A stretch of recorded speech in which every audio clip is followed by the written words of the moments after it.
begin, we have a few questions for you, and also we'll take time to take questions from our friends from the media as well. So, we want to know, from the beginning, sino ba ang nag-isip nito? Where did pagtatag na documentary idea came about? Sino? Thankfully, they really invested in, because this is out of nowhere. I believe this is the first na music docu na parang ganitong level. And Yes, yes. for P-pop, I mean, this is something na, and I really believe na SB19 is P-pop for Yes. Absolutely. So I'm very proud na to be on this area with them.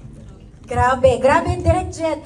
Also, this is na full length. Yes. So, how did you plan on capturing them on stage and then off stage? Paano mo rin nahanapan yung Definitely. I have so much.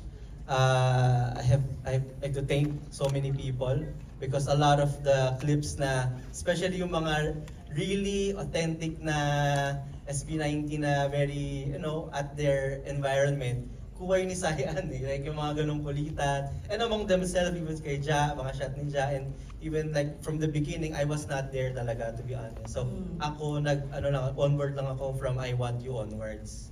And even in the time na there was this issue, I was not there with them. So this whole thing is it cannot happen without, of course, Onesie din, which helps so much. It's really a collaboration. So it's teamwork. Pero I just, watching this actually, medyo medyo emotional ako kasi nakita ko yung growth nila, like parang tatay. Nakita ko yung from before, and then as I was telling still the other day, parang that time na nag-finale na, parang you have your own solo career na, and then from before, you're performing na wala pa, diba? So yung growth talaga andun. And then, that's what basically documentary is about. Yes, Point A, yes. point B. And they reach so far na. Yeah. And, ayun nga, I mean, it's just, I'm just really thank God na natapos to. And for all the hard work of everybody na they put to here, ayun nga, I'm just really thankful. Yes. Grabe. And I just wanna say also congratulations again, Direct Jed, and everyone. Kasi, alam nyo, tama po yung sinabi nyo, you can't help but get emotional, because kapag masaya sila, nararamdaman mo yung pagod, nararamdaman mo yung anxiety na pinapakita on screen, nararamdaman mo rin yung worries, nararamdaman namin as an audience. So, lalong-lalo na at the end of their journey, on that era, talagang naramdaman rin namin yung saya at yung naging worth it, yung pagod. And honestly, as an 18 watching this, parang yung pagmamahal namin, na nagdagan ng isa pang layer, na parang, kaya we can't also help but feel very emotional, because we know na you guys, tinatayo niyo talaga yung bandila ng Pilipinas wherever you go, especially for that tour. And so, speaking of the tour, I want to ask you guys, ano yung pakiramdam na nagtutour kayo, tapos mayroong camera, tapos kina-capture yung mga nagbibihis kayo, yung pinifigure out yung chain na yon, team building, paano yun, ano yung naging experience nun? Kakaiba yun, di ba? Na biglang, ay, may mga cameras tayo dito. And you really have no choice to just show and be honest and be real. Siguro po, the difference kasi po, usually ginagawa rin po namin yun, pero sa vlog. So we are aware na meron ganyan, we need to interact. Pero siguro po with the team ni Direct Jed, medyo, actually lahat po kami na kakaiba na minsan, meron palang nag-video na hindi namin alam. So, actually, ni-request din po namin talaga yon nung napag-decidean nga po na, okay, may susunod sa inyo, gagawa tayong documentary. Gusto po sana namin yung hindi harap-harapan kinukunan kami. Kasi po, yun nga, hindi kami magiging parang authentic. Kapag yes. alam namin na, alam niyo po yung magiging conscious kayo pag merong camera. So, Correct.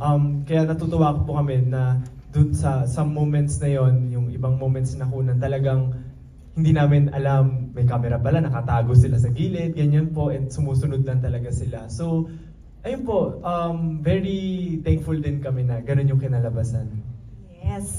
Thank you, Justin. Meron din ba sa inyong nakakita ng moment doon na nagulat kayo? Na, ay, nasama pala yon? Or meron din bang moment na medyo naging challenging for you guys to share na napanood nyo dito sa documentary ninyo? I feel like lahat po parang hindi nagugulat kami kasi parang hindi namin maaalala yun ng ganun ka-detailed. Alam mo yun? Kasi ang dami nangyari from pagta-tag tour. And from the challenges, marami rin po hindi nakunan, pero marami rin po nakunan. And I feel like yun po yung at least napakita talaga namin yung kung gaano kahirap talaga yung life being an artist, being a touring artist. Hindi siya yung parang iniisip ng iba, pa-perform ka lang, Yes. enjoy ng buhay nyo, ganito lang kayo. It's not like that. Ganito po siya kahirap and mas marami pa yung struggles mentally and physically na hindi na ipakita. Pero at least po, nakita nila at least yung kung ano yung most of the struggles na meron kami. Mm-mm. Siguro po, hindi po siya totally na videohan doon. Pero siguro dahil din love na love ako ng team ko na binibigyan nila ako ng privacy pagdating dun sa ganung bagay. Every time po na nagkakaroon ng very stressful moments, nagkakaroon po ako ng panic attack. Tapos, nanginginig po yung buong katawan ko, tapos nasusuka ako. Mm-mm. Tapos hindi ko ako makakapag-isip na maayos, parang very, napahapyawan po siya doon. Correct, we saw Pero, the process. ayun po habang nasa stage ka, parang hindi naman po pwede basta-basta itigil mo lahat. So, you have to continue despite everything that you've been feeling or experiencing inside. Pero yun po, yun yung isa sa mga mga struggle during the tour. Yes, that was also very refreshing to see, honestly. Kasi most of us probably will think na SB19 na kayo. Of course, kinakabahan pa ba kayo? Nag-worry pa ba kayo? But actually, you do get anxious before a show. You do feel panic attacks. Nanginginig pa rin yung kamay ninyo. That was very refreshing also, especially for fellow artists to see na it's normal, it happens. You just have to go on. I feel like yung pinakamahirap po dun yung parang faking it na confident ka. Yun. Kasi manghirap po parang punta ka sa ibang bansa, feeling namin. Siyempre talagang kailangan may impression kami na i-leave sa kanila or sa kahit saang lugar na talagang maaalala nila kami. And napakahirap po nun na fake namin kahit sobrang mamamatay na kami sa anxiousness at kaba bago kami mag-perform. And also, nagulat rin talaga ako na nakita si Pablo, nagpa-plan siya ng damit. Diba? Hindi talaga namin in-expect. Akala namin, because you're touring, may team na yan, hindi na kayo nag-i-empake ng sarili ng gamit. But kayo actually nag-i-empake ng sarili ng gamit. At grabe. And very nice also to see na with the struggle that you deal with, everything feels lifted kapag magkakasama na kayo. And you kept on mentioning the scouts na may miss niyo yung kasama niyo sila. And also, kapag may audience na or may 18 na, nag-iiba na yung energy ninyo. That was so evident on screen. Grabe. And so, for you guys naman po, if you have anything to share about yung experience nyo working naman po with Direct Jet, meron po bang something that was different from the music video, na different from this documentary process? Siguro po, first po, is yung nga po, the trigger point kung paano nagsimula yung documentary. Meron po kasing ginawa si Direct Jed nung parang press con po namin sa release nung pagtatag na sobrang na-amaze kami na parang ang galing. Ang ganda ng pagkakagawa. Para siyang, mukha na siyang documentary agad. So, parang dun pa lang po na, kasi hindi po namin talaga, like, madalas nakakatrabaho si Direct Jed before that. So, na-surprise kami na without parang too much connection, na labas niya po yung story namin doon sa parang press con video namin. So, parang ayun, nakakatawa lang po na minsan iisipin nyo, kailangan may talagang matagal na connection kayo, pero at some point, makakamit kayo ng person na sa simula pa lang, magko-connect na agad kayo. Ayun. Sa akin naman po, gusto ko lang pasalamatan si Jed for this documentary kasi ito, habang pinapanood ko siya, talagang umabalik na, talagang lumalakas ulit yung loob ko. Dito kasi sa industry na to, parang when it gets repetitive, parang nawawalan ka ng soul, parang nawawalan ka ng gana, ayaw mo na gawin yung mga bagay-bagay. And maghahanap ka palagi ng motivation para ipagpatuloy yung mga bagay-bagay na to. So, watching this documentary, nakita ko yung hardship namin, nakita ko kung paano namin sinimulan lahat-lahat ng bagay na ginagawa namin. Nakita ko kung sino yung mga taong tumutulong sa amin. So, doon parang mabibigyan ka talaga ng fire ulit para mag-perform, magpatuloy kasi alam mo na kasama mo yung mga tao na talagang sumusuporta sa iyo, tapos mapapaalala sa iyo yung dahilan kung bakit mo siya sinimulan in the first place. So, thank you for this documentary, Jed. Yes, thank you very much po, Direk Jed, for this idea. Yeah. Pero hindi naman din allow me eh. So, thank you din sa tiwala kasi basically pag documentary there's parang pag mag-revision tayo parang parang it's a matter of are you comfortable with what's being shown kasi buhay nila yun. So, this is very very tricky in a way kasi you're not doing fiction.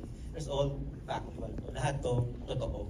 So, and also the reason bakit ako namulit to go with them. Actually, namulit ako. Parang parang ang tagal. Pero, kasi, meron talaga akong gut feeling na they're already made it nung pagtatag. And then, pero I had a feeling na parang talaga mag-skyrocket all the way. And then, parang, as a documentary filmmaker, parang, at the end of the day, parang, ano ba yung gusto mong i-share? No? Parang, and me, I want to share to the audience, to 18 and everybody actually, how hard these guys work. So, kasi pag sinabing, nag-US tour, parang, big time.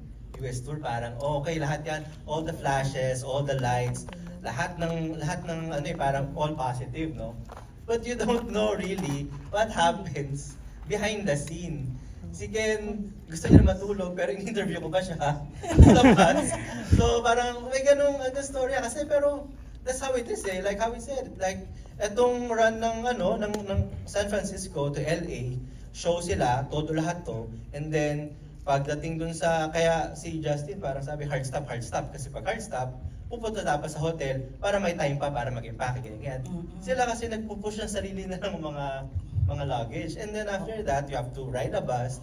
And then parang, ewan ko, somebody hindi pa komportable si Pao ba? Hindi pa komportable matulog sa bus. O si Ja parang, and then pagkatapos nun, perform agad. This is not easy, guys. So, I wanted to show it in film na parang, this is DSB19, no? Pero tao sila. Yes. So, everything that they do, and everything that they push for, aspire for, if they say they dedicate it to their fans, to everybody, they really mean it. Kasi parang, at the end of the day, they could just like chill na lang. Correct. But they don't. And I think they will never chill. Kasi parang passion, dedication, nakita ko, dun sa I Want You pa lang. Kasi even though hindi sila comfortable mag-underwater, nag-underwater sila to show na parang gusto naming i-push further yung craft namin. And then it just shows throughout this year. Nangyari lang na itong year din na to, dito talaga sila na-try because of that issue. Nobody knew it's gonna happen. Nobody. And I was also shocked. And then parang, so that's the big problem actually, how to put it there. Pero with the help of everybody, we did it. And also my post-prod team, thank you so much for making this work. Thank you so much. Again, yun nga, this film is dedicated really to everybody, to all the Filipinos that aspire to be, to go further, and SB19 yung titignan. And even they represent so much more than their name, So yun lang, I mean, it's just a matter of, at the end of the day, superstars, kumakain din eh. Parang, I mean, they're just people. So lahat sila, may pinagagaling, may dedication, may passion, may So before they got to this position, ang dami na lang pinagawa. So that's what we try to do. Grabe. And so, meron ba tong, alam natin, locally, this will be shown starting August 28 to September 1. There will be limited screenings. But will there be plans, or are there plans rather, na ma-distribute ito abroad? Meron na bang, meron na. Actually po, we just hope na sana po ay mas marami pa kaming ma-reach for this documentary. So, abang na lang po tayo for future announcement. Pero, of course, we're trying our best po na ma-reach namin everyone, even yung mga taga-ibang bansa, to watch this film. So, ayun po. Yes. And also, grabe, naalala ko lang, Stel, yung if hindi ka pa nasa-sponsor ng Lola, ngayon, after seeing this, sigurado may paparating na. Hindi po nga Nasa nalala yung Lola. context. Actually nga po, ngayon ko lang, ang dami ko pong gustong sabihin, pero dahil nga po sa napanood ko, talagang bumalik lahat ng memories, ng emotions. And na-realize ko lang today na ang weird pala sabihin ng, pengi mo isang lola. Oo. Ang weird pala. Isa pang Lola. Meron ganon. Tapos meron pang isang moment, lagi ko sinasabi sa RM namin, ate, gawan mo ako ng mainit na lola. Kasi gusto ko yung Lola Remedios pag mainit. Yes, Like hot yes. water. So parang ngayon ko na realize, ang weird pala niya sabihin. Oo. For the context, isa po siyang inumin, isa po siyang inumin at malaking tulong po siya for me Oh. before the show. So, Oo. sana po wala pong iba ang tingin sa akin ngayon. Yes. Oh, Mahilig ako sa Lola. Sa Lola. Ayan po. Yung iniinom, yes. Yes, and ako sigurado, napakasarap talaga ng Lola na mainit. Ganyan. Super, I love With, it. na may kape. Nako, bongga talaga I yan. love hot Lola. And now, I'm opening up the floor sa ating mga friends from the media. I know marami silang gustong tanungin sa inyo. And kanina pa sila nagsulat ng kanilang mga nais tanungin. Approach you with the mic if you are ready with your questions. And so we're here to take them and to listen and to answer. Hopefully, hindi ko pa sila natanong earlier. But again, if you have any questions, just raise your hands and kami na yung mag-approach sa inyo with the microphones. Yes, we have a number of friends from the media over here. So feel free to raise your hand. Ay, meron na dito sa harap, feel ko. Yes, with the questions. Yes, are you ready po? Ayan. Or nag-check ka lang ng cellphone. Yes. I'm Ika from Billboard. So, my question is, okay, so you guys always think of your fans and, you know, as what we've seen from the documentary, you know, from the shows, how will they enjoy it? Even your steps, will they remember the step? So, I guess my question is, and you know, there are already block screenings scheduled for this documentary. So, I'd like to know, what do you want your fans to take away from this documentary, from this experience? I mean, just think of them that they're all in a block screening, all of the 18s are there, they're enjoying the movie, the documentary. So, what do you want them to take away from this experience? Siguro sa akin personally, gusto ko sabihin sa kanila, we're humans too. Kasi yung ibang fans kasi namin, parang tinitingala kami as a perfect creature. So, human din po kami, and dumadanas din po kami ng paghihirap, alam yung struggles namin. And siguro kasi may media, and pinapakita namin kung ano yung kanais-nais na makita ng media, and of course sa mga fans namin. Pero yung ganitong documentary talaga, ito yung way para mapakita namin na tao din kami. And ayun, this is really helpful for us, and para to connect with the fans who, para makita din nila na who we really are. So, yeah. Yes, and sabi nga po ni Ken na tao kami. And katulad namin mga tao, it's possible. It's always possible to do the impossible. Kasi parang kung iisipin ng karamihan, kami nga galing talaga sa wala. Individuals from siguro talagang very different paths and very different places, and syempre yung paniniwala namin sobrang iba-iba talaga. Pero it's always possible. Parang it's to give inspiration, not just to the people na same field, pero yung para sa mga tao na talaga nag-strive or feeling lost, di ba? Para ito yung pwede nilang panoorin, para syempre mabigyan sila ng drive. Kung kami nga, para na-inspire kami sa sarili naming docu, di ba? Parang medyo na-hype kami. I feel like ito yung isa sa mga magandang panoorin nila para mas ma-inspire sila sa mga ginagawa nila sa buhay. Thank you very much, and thank you for your wonderful question. Yes, over here, we have another question. And really, also, if you have anything to share online, remember the hashtag is Pagtatag the Documentary and hashtag Pagtatag Docu Premiere Night. Go ahead. Alright, hi, I'm Ginil Krishnan from TV Patrol. First of all, congratulations. Thank you so much for showing that to us.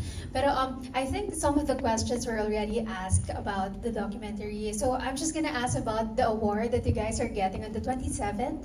Is it raised at 27? The Voices of Asia in Korea. Your thoughts about winning that, and of course, congratulations to it. Anybody can answer. Kami pa naman po as SB19 from the start talagang yung goal ng group is not only to showcase our skill but also to represent kung ano yung kayang i-offer ng Filipinos and ng mismong culture natin. And nangyayari na siya ngayon, napapansin na yung bansa natin, our culture, our music, our sound. And I think this is the right time and moment ng Philippines na mas makita pa na hindi lang tayo isang napakagandang bansa, kundi marami tayong yaman. Bukod sa mga natural resources natin, yung tao mismo sa Pilipinas ang yaman natin dahil sa talento at sa mga kaya natin gawin. But accepting the awards na talagang ibinibigay sa amin ng Billboard, isa lang po itong patunay na kayang-kaya talaga ng Pinoy makipagsabayan.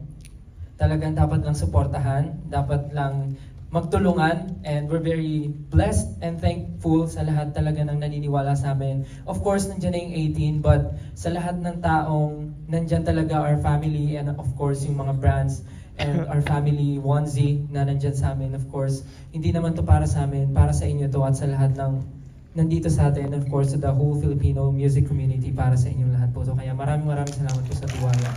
I'm very honored. Thank you po.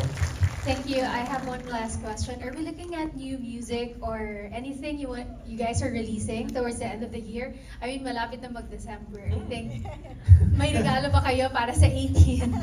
Siguro po, not to spoil too much, but of course, we've been preparing for Simula at Wakas, our last part po ng aming trilogy. But before that, before that, magkakaroon po kami ng marami collaborations. So soon po malaman niyo kung sino po yung mga artists na makaka-collaborate po namin. So abang lang po kayo. So yun po, collaborations ang parating. Thank you very much. Looking forward to that. Grabe. And so we have room for 2 more questions. Yes. Hello po, Jaira po from Rappler. When you announced that this documentary is gonna premiere and nakita ng fans dun sa trailer si Yani talking very lightly about the legal things that that you guys went through. The fans were really very quick to conclude na i-discuss nila sa film yung pinagdaanan nila, or not really discuss, but they will talk about it or say something about it. The question is for Direct Jed, kasi how did the legal stuff affect production of the film? How do I say that? Content-wise, did you think that it changed the direction of the film? And as a director, was this your first time to be involved in a project that is undergoing, that should be careful in terms of these kinds of things? And how did you handle? Well, lahat naman ng documentary meron siyang parang like plot twist, no? Pero no matter what happened, yung documentary naman ng pagtatag, matatapos kasi talaga. So that's just like something that happened na very big in the middle of things when everything's so high up. Pero truthfully, when that happened, din nga, sabi ko kanina, I was not there, I was not with them. And ako rin parang, what's happening? And they handled it so cleanly that honestly, yung challenge for me was to paano to i-discuss if it's like very cleanly handled, like very properly done, no? So then, so the treatment for this is like how my team and me handled it is like going internal. So because of these specific issues, like internal yung ano na lang, yung approach for this, like their aspirations, their journey, it has to persevere, it has to move on. So parang kailangan may progress pa rin. So no matter what happened, at the end of this naman, it will be through and through, it will be finished pa rin. Pero that plot twist talaga, it took everyone by surprise. So I guess that's from me. That's it from me. Siguro po, basically, syempre po maraming nangyari talaga. Kumbaga, yung kung ano po yung napanood nyo, gano'n naman talaga yung nangyari. But during that time, siguro, sa sitwasyon namin, we don't have like the mind to magpa-video tayo, i-document natin itong mga bagay na to. So basically, wala talaga kaming may ilalabas during that time. And to elaborate naman yung mga pangyayari, it's like for the confidentiality na rin po ng everyone.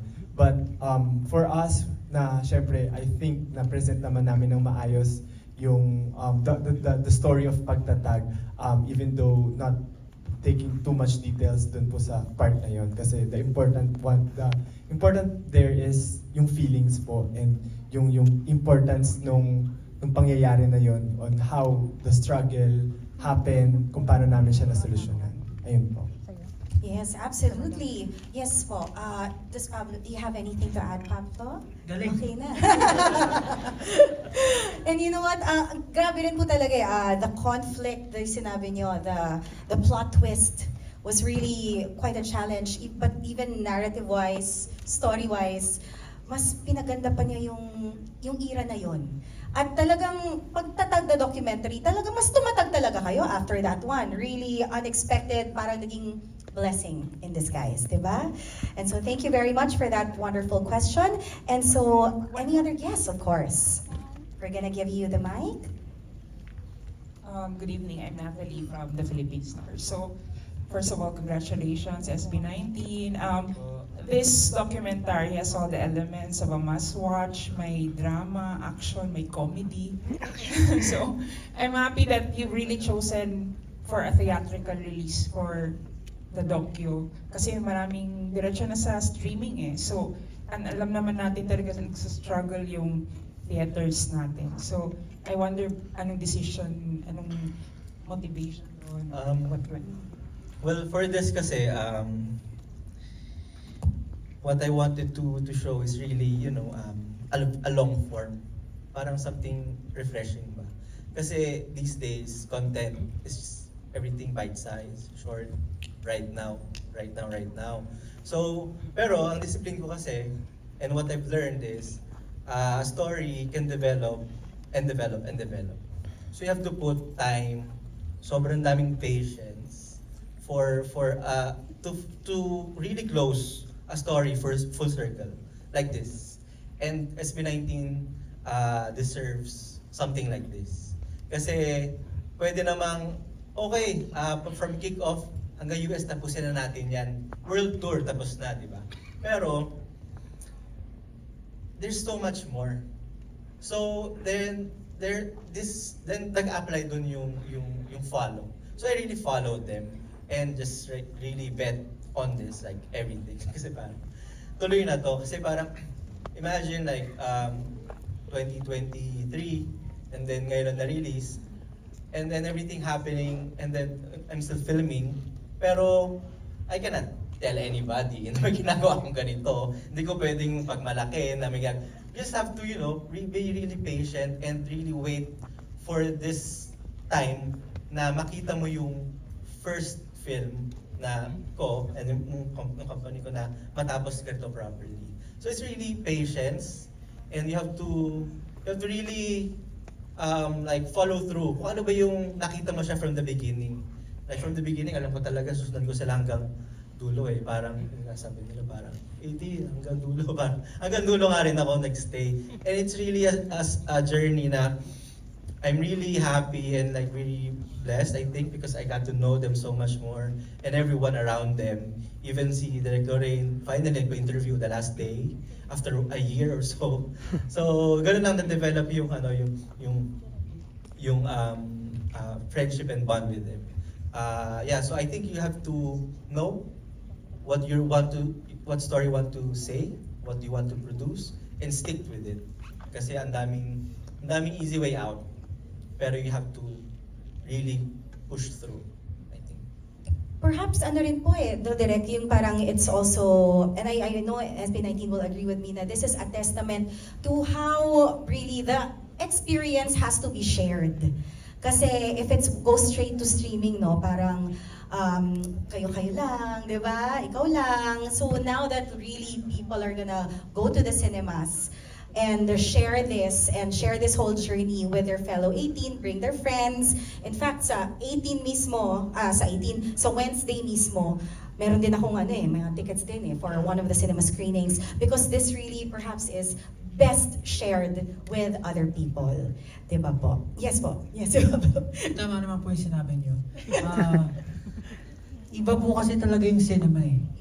Iba, kapag sama-sama kayo ng tao manonood, parang siya yung tinatawag naming zone. Kumbaga, sa zone na yon punong-puno ng passionate people. Yeah. Yung surround sound, everything. Parang pag nagpa-perform kami, gusto namin lights, sound, lahat malinis. So, what better way to showcase a documentary than to put it in a theatrical way? Na talagang yung mga passionate people, gustong malaman yung storya namin, mararamdaman nila yung tunog, makikita nila sa screen yung mga emotion namin, tatagos sa kanila. So, yun po talaga yung isa sa mga dahilan kung bakit pinush siya na maging theatrical release po. Yes.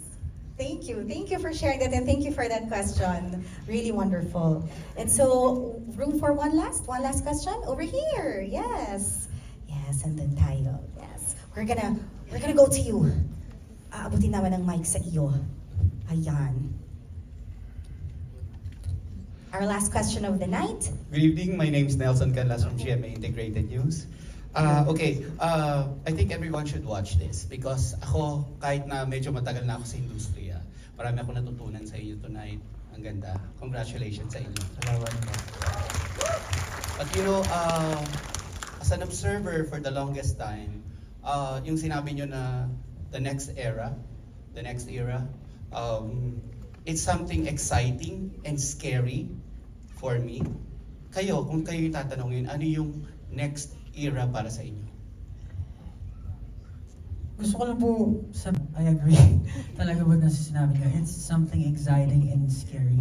Pero from the very beginning, doon naman naglalaro ang SB19 eh. Kasi sa totoo lang, buhay naman kami sa Philippines eh. Bakit pa namin kailangan lumabas para makapagsapalaran? Parang lahat mag-i-invest ka, hindi mo alam kung may manonood sa'yo, hindi mo alam kung talagang pupuntahan ka ng mga tao, makikinig sa music mo. Pero ginagawa namin siya kasi mahal na mahal po talaga namin yung ginagawa namin. And hindi kami mapipigilan ng unknown, hindi kami mapipigilan ng walang kasiguraduhan kasi from the very beginning, sigurado kami sa gusto namin gawin. So, yun lang po, palaging push forward. Kung ano man yung maisip namin, pagtutulungan namin, kasama namin yung team namin, and kasama namin mga supporters namin na 18. Pero whatever the unknown is, wala yun, walang makakapigil talaga sa amin. Kasi po, yun, mahal na mahal po namin ginagawa na. Yes po. Sigurado ko lang din po, di ba? Parang, would you rather have a boring life or an exciting but scary life? So, doon na lang po. Ganda. Gandang question from Josh. And so, totoo nga, tama. Thank you, Sir Nelson. Thank you for that question. And totoo po yung inyong observation na we're all very excited for the next era of SB19. And in fact, even now that they're doing their own thing, di ba? May mga solo na in-explore. And now may na-mention na may collaborations upcoming. Meron na ba tayong date for the next era ng SB19? When will we see the next era of SB19? Sa totoo lang po, yan yung scary question. Ayan yung scary po na tinutukoy ni Sir Nelson. So hindi pa alam. Hindi pa alam. Well, Scary po sumagot. very soon. Yun lang po masasabi namin, very soon. Yeah. Meron lang po kami mga tinatapos, syempre na mga na ginagawa. And Yes. yung mga nasimulan na syempre and na plano na po beforehand. So pagkatapos po nun, mas ma-expect po nila na ayun na, we'll come back stronger as ever. Wow. Siguro po, masabi ko, yung preparation po na ginagawa namin is sakto dun sa title ng next era. Bumabalik po ulit kami sa simula para mas mataas yung buwelo namin for the simula at wakas. So, medyo malalim-lalim po to na preparation. Tama naman po.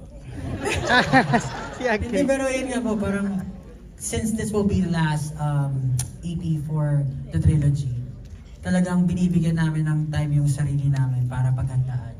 Kasi katulad nga ng sinabi namin, we always try to top off whatever we have done in the past. And alam ko naman with all the hard work and effort ng team, talagang maibibigay namin yun. Pero hindi namin siya minamadali. Sabi nga nila, di ba, the great art is hindi minamadali. Pero ayun po, so abangan na lang po nila. Pero along the way, meron po kami mga releases, katulad nga po ng sinabi ni Justin. Pero ayun, kami rin po excited na sa simula at wakas. Basta po, pinapatuloy po namin palakasin ang craft namin habang naghahantay po yung mga fans sa simula at wakas. Yes, and you can count on us to keep supporting you. We will be behind you. We're always rooting for you.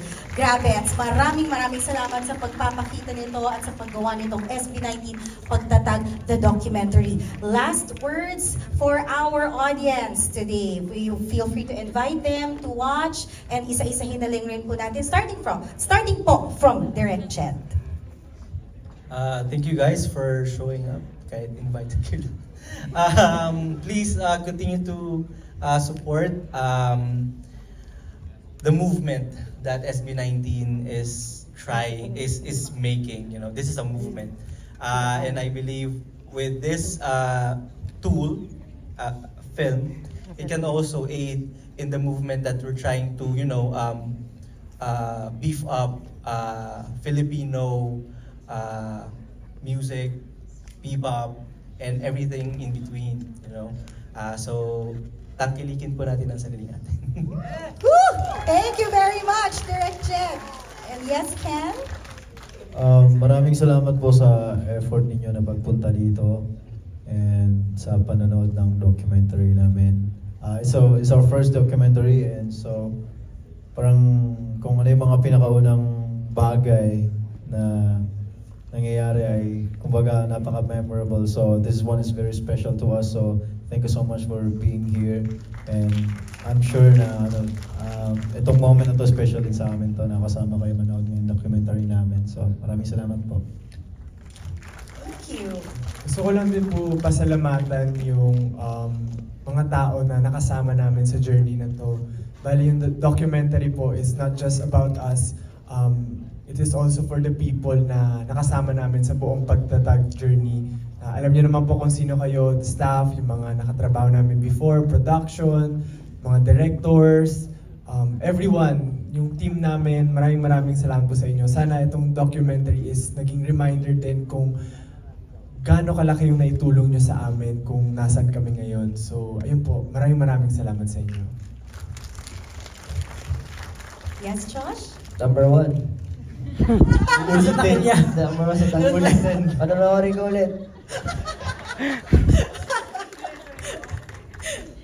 Yes. Thank you, Josh. Yun yung sabihin mo, Tal.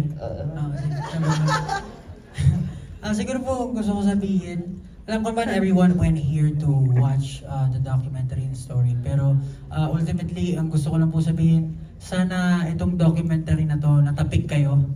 Kasi ako from the start, sasabihin ko po, napakahalaga na meron kayong plan B. Pero bago kayo magkaroon ng plan B, dapat alam niyo po yung pinakagusto niyo. And wag na wag kayong liliban ng hindi niyo siya sinubukan. Kasi po, hard work pays off po talaga. And patunay po yan sa SB19, patunay po yan sa mga tao na tumutulong sa amin. And gawin mo lang yung best mo para sa ganun. Pero, number 1 sa takilya.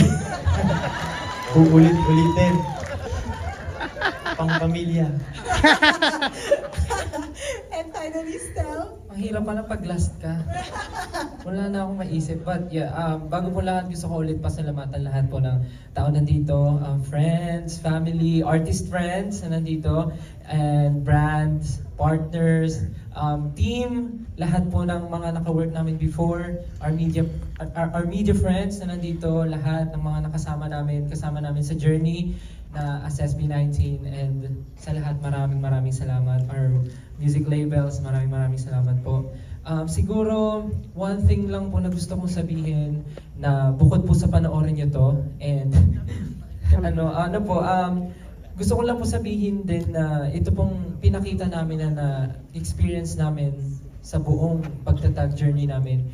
Hindi lang to isang experience na masasabi namin na sa amin lang na may experience or applicable lang sa amin.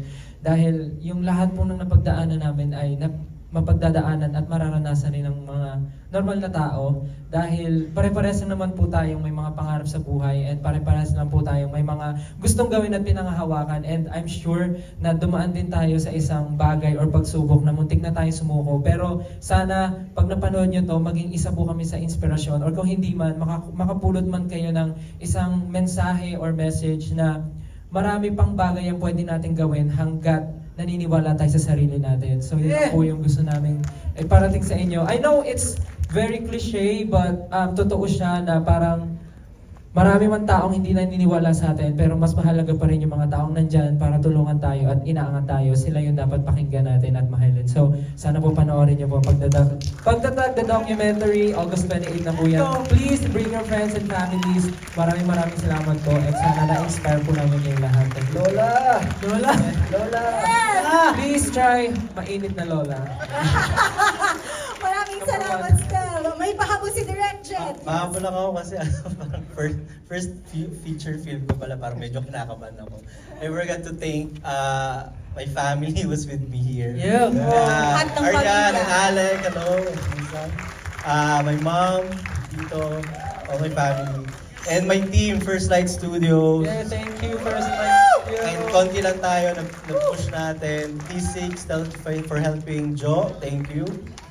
And Pabel, nasama. Yeah. So yun, thank you. Thank you very much. And that wraps up our Q&A.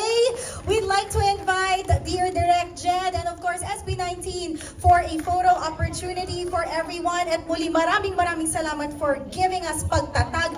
Thank you First Light, Direk Jed Regala, T6, and Black Star Entertainment.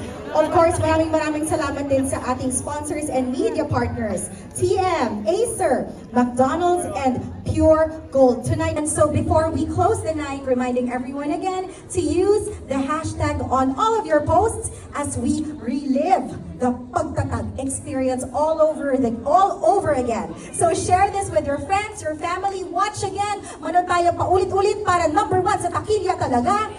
Yes! And so, sisingin ako for one more photo up with you guys! Yes! Susunod natin Yay! Muli maraming salamat! And of course, remember, hashtag Pagtatag, the documentary. Muli palakpakan po natin ang SB19 at Pagtatag, the documentary. Hashtag Pagtatag, docu-premiere night. And remember, Pagtatag, all caps dapat yan. Pagtatag, okay? And so muli maraming salamat. And remember that this will have its limited screening from August 28 to September 1 at cinemas near you. And so to our media friends and guests, thank you for joining us. We're still going to be inviting you to take their own